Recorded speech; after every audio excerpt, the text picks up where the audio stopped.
number of days, the rest of those budgets, in order to complete the task that we set forth for the people of Minnesota. I'm really proud of the fact that the budget that we are moving protects education and our public schools, historic workers' rights, health care, and it balances. We attack that structural balance, or we reduce the structural balance in 2026 and I'm going to say that again. I am so sorry, you guys. It's a structural imbalance. Oh, way to go. Okay. Now it's a blink and you get a restart. There you go. So, we came in intent on balancing the budget. That's our obligation over 2 years. We knew that there was a structural imbalance out in the planning years in 28 and 29, and we were very serious about the work of attacking that. And we have reduced it from $6 billion to about $1.2 billion. Really difficult work for a group of people who believe in government, but we know that when we're faced with a hard challenge for the people of Minnesota, we can tackle that. We did that, and we still protected our public schools, investing in them, in health care, and in historic workers' rights. I am proud of the work that this caucus has done from the very beginning of this session, and I know that we will complete the work for the people of Minnesota in the next week or so. What can you share about your conversation with Governor Walz about charting what a special session looks like, the parameters, when you would do it, how much work you do ahead of time? So we did meet today, all 4 leaders, along with Governor Walz, to map that out, and we will be back to work tomorrow. The working groups that are, the conference committees of today will be working groups tomorrow. And we will also name the working groups around taxes and E12 education. They will get to work tomorrow. If they are stuck, we're going to meet with them together with the leadership to get them unstuck so that we can move those budget bills and get them prepared into the revisor's office, and hopefully soon enough we'll have a special session. So is the goal to hopefully have one by the end of this week, or would you look into next week? So I want to make sure, as I've said so many times, that we're able to allow the people who work here now in the revisor's office and our nonpartisan staff have the ability to do the work that we produce for them in an efficient and diligent way. So we're hoping to have the budgets buttoned up in the next couple of days, but we want to make sure that the staff have the time. So it could be the case that we are in special session by the end of this week or very early next week, knock on wood. Did any significant movement happen on some of the holdups on any of those bills that we were talking about? I mean, you were mentioning this morning some of the frustrations you have with members of the House. I mean, what happened between now and then? So I was really happy that we were able to do the state and local government and elections bill tonight, and there was some hang up there, but they were able to resolve that in the House. We're very close on higher ed, but as I mentioned this morning, there's a commitment to a regent's election. That is not connected to the budget, and from our perspective, it would be nice to do that, but it's not necessary to balance the budget. The environment bill is another example that is very, very close, but there's one issue that is getting them hung up, and they have to get that resolved over in the House for us to be able to move that bill forward as well. So I think that the work of unsticking where we have people stuck is going to be the hard part of this next week, but that's what we have to do to get the budget put into place. Do you think realistically a special session could just be a day, or could, I know Representative Hortman thought it could be like 3 days. What do you think in terms of the length? So it's hard to predict it. It is the case that we have had one very long special session day. I've been a part of those in the past. And we have some big bills in front of us, E12, Health and Human Services, are significant pieces of legislation. So it may take more than 1 day. Again, it is important from my perspective that we give people the time to eat and sleep. So instead of trying to cram it all into 1 day, if that's an impossible task, I would rather spread it out a little bit so we can do the job well. Yeah, Leader, the immigrant health care issue. Leader Johnson seems to be looking for some sort of discussions on the budget in order to put up votes, because clearly your caucus is deeply divided on this. What do they want from you? So, I continue to talk with Leader Johnson about a variety of issues, votes for bonding, et cetera. And this is among those topics. That is something that we're going to continue to talk about, because I think it is important that we're able to enact the budget that we've agreed to. And it is the case that our caucus is not just divided, but heartbroken. I'm among them. This is not something that I would ever choose to do.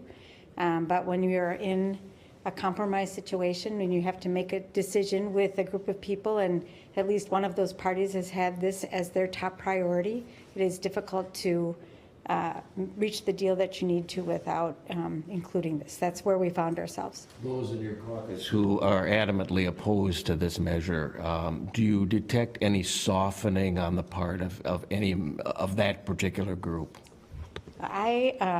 As I continue to talk with my members, their commitment to Minnesotans who are not documented is strong.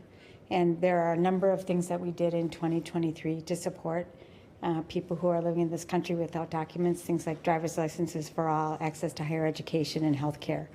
The thing that is frustrating for me on this question is that our Republican colleagues continue to oppose it as a financial issue. This is not a financial savings to the state of Minnesota. It will cost Minnesota more money, this action, and it will cause pain and suffering for some. I don't agree with that. If it is not a financial issue, what kind of an issue is it then? I think it is for them a political issue. Would working groups be public or no? Yes. They should be public. You know, in the way that we do our work, I'm sure there'll be conversations that happen among members, but there should be public meetings, yes. Are you scheduled to meet with the governor again tomorrow? I think that we will start to meet with the groups that are having trouble ironing out their differences. What happens if the working groups don't come to an agreement by 5 p.m. Wednesday? And I think that more of the work to finish up those bills will land on the desks of the leaders of this caucus, of these 4 caucuses. So you're going to still give them some breathing room to figure it out, the working groups by themselves before you guys would intervene? I hope that every working group is able to figure that out because that is the best way that we make our policy. Scott Dibble, Senator Dibble, is an expert in transportation. He will get his budget bill done. He will. So I just think people need a little bit of time and maybe interaction together. But I expect that these working groups are going to complete their work. How do you foresee getting unstuck on the Health and Human Services and E12 bills? Where can you find an agreement to get those moving again? You know, Senator Kunish, who's our chair of E12, and Senator Wickland, who's our chair of Health and Human Services, both very experienced leaders. They're already doing the work. They're already talking with their counterparts in the House. And just like any other area, we're going to find some compromise and move forward together. I don't think it will be as difficult as you might imagine. Can you talk about why leaders didn't release like a written agreement of the policies that were in the budget agreement? Like, you released the top line numbers, why not individual policies that were agreed to? Well, we didn't do a lot of work on individual policies at the leadership table. We really focused primarily on the budget targets. And as you know, there was some discussion of issues like reinsurance, paid family leave, and coverage for undocumented Minnesotans. But there wasn't a long list. And there were issues that came up, but we agreed largely that those issues belonged in the hands of the conferees and not in the hands of the leaders. How are you processing this sort of slow roll to the end after what's been a really bumpy legislative session? As I have said to you before, Dana Ferguson, this is probably the hardest session I've ever been a part of, with so many unexpected twists and turns from the very beginning of the session. And so, you know, as I came in here after we adjourned, you know, I thought about where we have been in the last 5 months, and I think, relieved right now that we are able to complete as much as we have. And in the Senate, we are still working with a sense of compromise and respect for one another, even though we have significant differences. And I'm really glad to see that as well. The last thing I want to say, I want to thank the staff who work here. Sometimes you're in the chamber, you see the people at the front desk, Secretary Bodden and the people who work with him. They are here with us every hour that we're on the floor and then hours after we're done. They do tremendous work and they're sort of silent. They're there and present, but you know, they are an integral part of our work, and you never really notice them unless you're paying attention to what they're doing. I went up and thanked them for their work tonight, and it was really wonderful, I think, for us to see together that we had accomplished as much as we had despite the hard start of this session. Earlier today, you said that Republicans were adding a lot of asks to agreed. Where are we now on that? Is that still the same situation? Well, I think we'll see the next round of that in these next couple of days, and hopefully that will go away as we enter into the effort to try and finish this job. But yes, there were a number of issues that were popping up. There was one that got settled tonight, dealing with voting and the rules of voting in the Minnesota House that, stuck or got us hung up on state and local government. It was an issue for the House of Representatives, and I don't know why we had to deal with it. They had to deal with it before we could take up this bill, but that's what the expectation was, and so we had to wait for a little while for the bill.